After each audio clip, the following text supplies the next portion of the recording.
Kebetulan kita ngobrol-ngobrol dengan anak-anak tadi sore tentang bagaimana pandangan kita dengan orang lain. Kalau kita biasa dengan suudzon, prasangka buruk dengan seseorang, dia tidak akan bersyukur pada akhirnya. Na'udzubillah. Kalau sudah tidak bersyukur dengan manusia, tidak bersyukur kepada Allah, hukuman akan Allah turunkan. Allah akan turunkan. Maka inilah yang harus terus kita hadirkan, berlatih kita. Bagaimana kita memenuhi pandangan kita ini dengan kebaikan orang lain. Jangan kau penuhi pandanganmu dengan keburukan seseorang. Karena kalau sudah kita penuhi keburukan seseorang, nggak akan bisa melihat kebaikan. Karena penuh. Cuman kadang kita tidak penuh-penuh amat.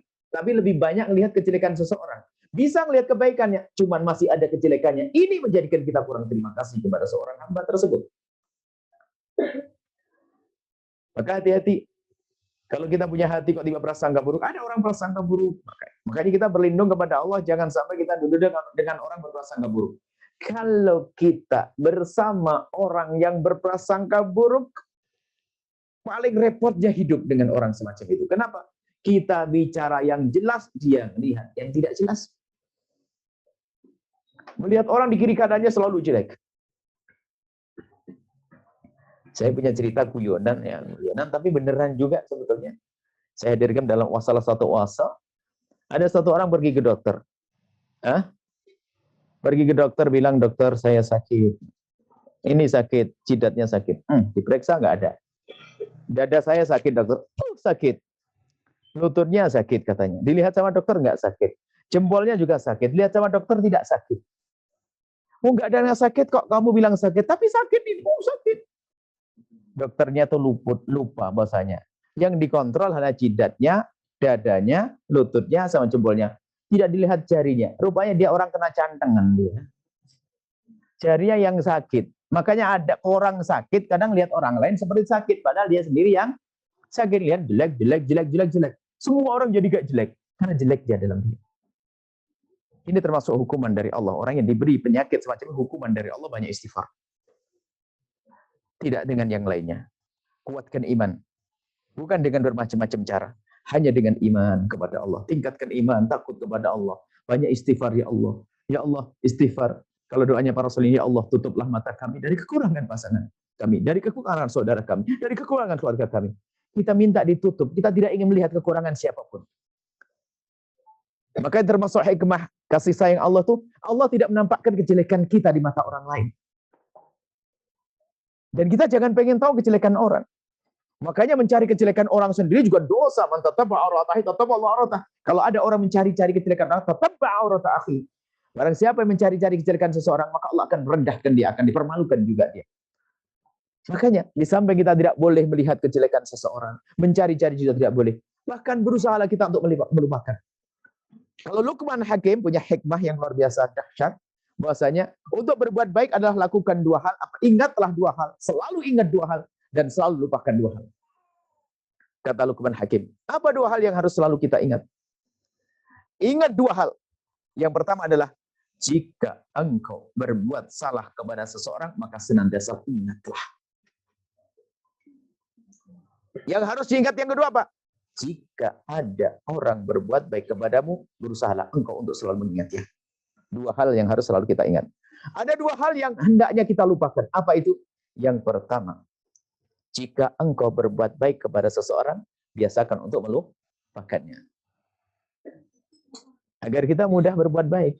Kemudian yang harus kita lupakan lagi apa ini? Jika ada orang berbuat salah kepadamu, segera lupakan.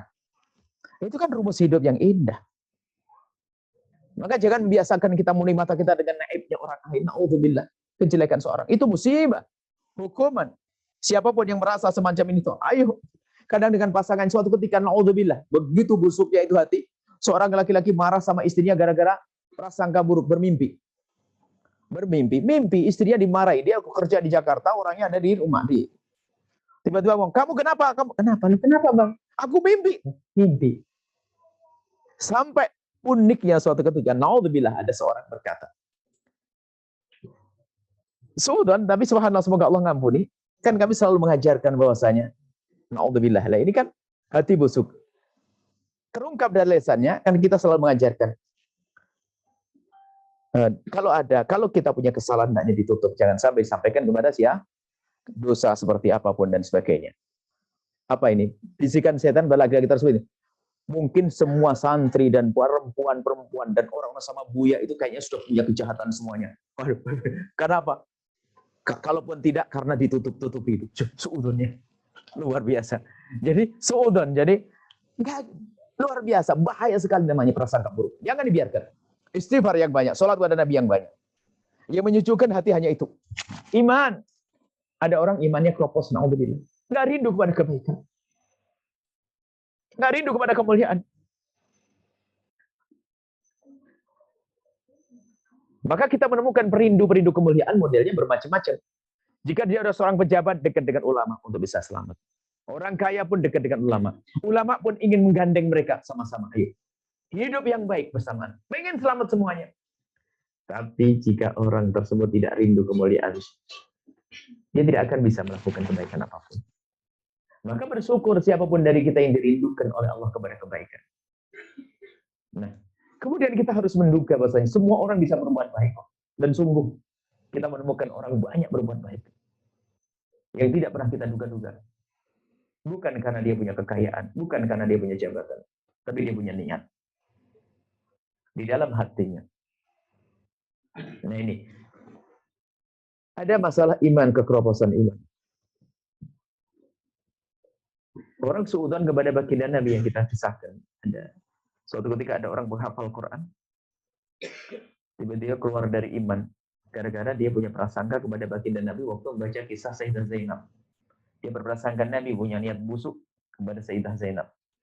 Lalu menceraikan Zainab dengan Zaid. Zaid yang semula adalah anak angkat Nabi. Kemudian dibatalkan adopsi. Lalu mengatakan, Nabi Muhammad begini-begini. Tiba-tiba langsung dicabut imannya oleh Allah. Na'udzubillah. Dan kalau sudah dicabut iman, kadang-kadang nggak pakai syarat unik sekali. Begitu sebaliknya, kalau sudah iman, Allah hantarkan kepada seseorang. Kita melihat orang-orang yang berubah menjadi orang beriman dari kehidupan yang luar biasa. Dia bukan dalam keadaan fakir, dalam keadaan jaya-jayanya, dalam keadaan sukses-suksesnya. Tiba-tiba kembali kepada keimanan, masuk pada agama Islam, ada. Ada na'udzubillah hamba yang biasa dengan prasangka buruk kepada Allah, Rasulnya, dan sebagainya, hidupnya. Tiba-tiba cabut imannya, na'udzubillah di neraka selama-lamanya. Maka perlu kita tata hati kita ini. Sudahlah. Apalagi zaman ini, zaman orang biasa bongkar-bongkaran aib. Masya Allah, habis-habisan hari ini. Kita diajari prasangka buruk. Diajari bermusuhan. Diajari kita mulai dari pemilihan presiden, pemilihan gubernur, pemilihan bupati, pemilihan KU harus berantem semuanya. Sampai pemilihan DKM masjid harus berantem kita. Mana kasih sayang, mana cinta. Perlu kita tata hati kita iman. Kalau sudah iman tidak ada, na'udzubillah, orang bisa melakukan apa saja, kehinaan-kehinaan.